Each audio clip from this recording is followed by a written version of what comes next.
இந்த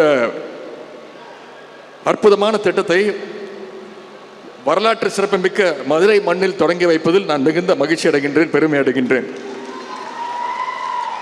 டாக்டர் கலைஞருடைய நூற்றாண்டினை சிறப்பித்திடும் வகையில் தமிழ்நாட்டில் உள்ள 12,620 கிராம ஊராட்சிகளுக்கும் 86 கோடி ரூபாய் செலவில் விளையாட்டு உபகரணங்கள் வழங்கப்பட உள்ளது. ஒவ்வொரு ஊராட்சிக்கும் 33 வகையான விளையாட்டு உபகரணங்கள், ஸ்போர்ட்ஸ் கிட் வழங்க இருக்கின்றோம். கலைஞருடைய நூற்றாண்டில் அவர் பெயரிலே இந்த திட்டத்தை தொடங்கி வைக்கிறதுல நாங்கள் மிகுந்த பெருமை அடைகின்றோம், மகிழ்ச்சி அடைகின்றோம். தமிழ்நாட்டில் விளையாட்டுத்துறை என்பது நகரம் முதல் கிராமம் வரை எல்லா இடத்துலையும் பறந்து விரிஞ்சு இருக்கணும்னு பல்வேறு நடவடிக்கைகளை தொடர்ந்து எடுத்து வருகின்றோம்.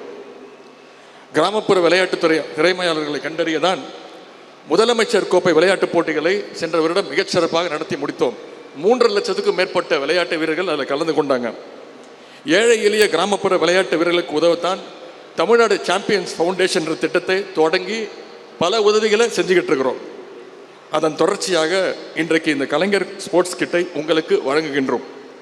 படிப்படியாக தமிழ்நாடு முழுவதும் இந்த ஒரு ஊராட்சிக்கும் இந்த திட்டம் போய் சேர இருக்கின்றது. இந்த விளையாட்டு உபகரணங்களை பயன்படுத்தி கிராமங்களில் இருக்கக்கூடிய இளைஞர்கள் நல்ல உடல் ஆரோக்கியத்தோடும் புத்துணர்ச்சியோடும் இருக்க வேண்டும் என்று நாங்கள் கேட்டுக்கொள்கின்றோம். முத்தமிழர் கலைஞருடைய பெயரால் எத்தனையோ திட்டங்கள் இருந்தாலும் நம்முடைய விளையாட்டுத்துறை சார்பாக முதன்முறையாக கலைஞர் பெயரால் ஒரு விளையாட்டுத்துறை திட்டம் செயல்படுத்தப்படுகிறது என்பது அந்த துறையின் அமைச்சர் என்ற முறையில் நான் மிகுந்த பெருமை அடைகின்றேன், மகிழ்ச்சி அடைகின்றேன்.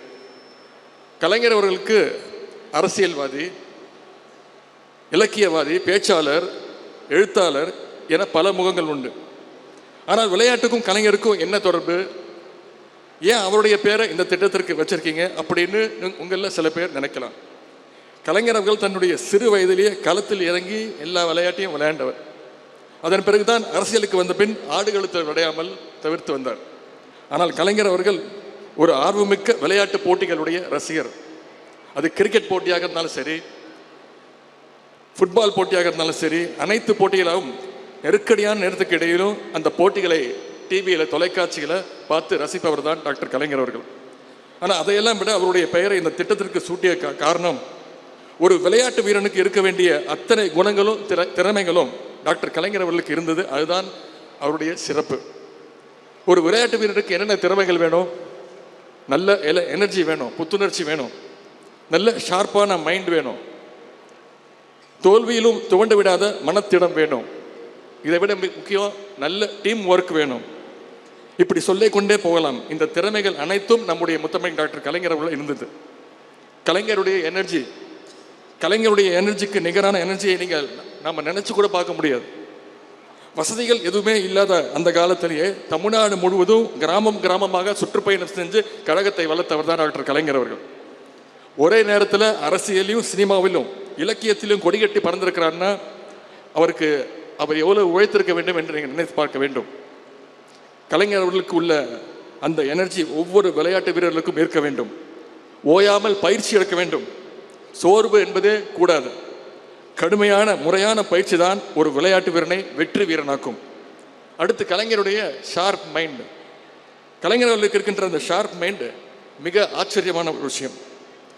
தான் என்ன செய்ய போகிறோம், அதற்கு பதிலாக எதிரில் இருக்கவங்க என்ன சொல்ல போகிறாங்க, அதற்கு என்ன பதில் சொல்லலாம் அப்படிங்கிறத முன்கூட்டியே யோசித்து செயல்படக்கூடியவர் தான் டாக்டர் கலைஞர் அவர்கள். ஒரு விளையாட்டு வீரனுக்கும் அந்த திறமை தேவை. நாம் இப்படி விளையாண்டா நம்முடைய எதிரினடி எப்படி விளையாடுவார்கள் என்று கணிக்க வேண்டும். அப்படி அந்த ஷார்ப் மைண்ட் இருந்தால் தான் நீங்கள் விளையாடுற அந்த போட்டிகளை வெற்றியை பெற முடியும். அடுத்து கலைஞருடைய மனத்திடம். தோல்வியாக இருந்தாலும் சரி, வெற்றியாக இருந்தாலும் சரி, இரண்டையும் சரிசமமாக பார்க்கக்கூடியவர் தான் டாக்டர் கலைஞர் அவர்கள்.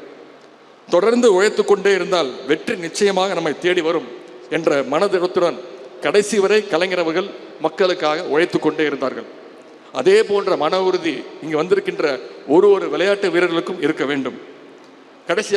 கலைஞருடைய அந்த டீம் ஒர்க், கூட்டணி முயற்சி.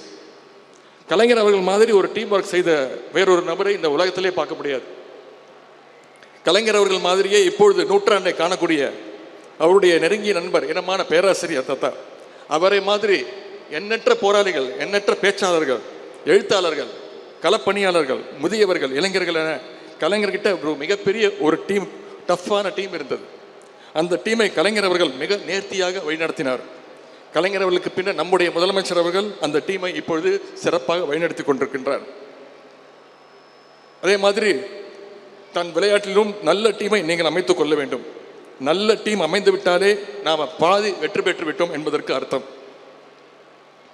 கலைஞருடைய பெயரால் வழங்கப்படும் விளையாட்டு உபகங்களை பெறக்கூடிய இளைஞர்களை நான் கேட்டுக்கொள்வதெல்லாம், கலைஞர் அவர்களுக்கு இருந்த இந்த குணங்களை, திறமைகளை நீங்களும் வளர்த்து கொள்ள வேண்டும், பெற வேண்டும்.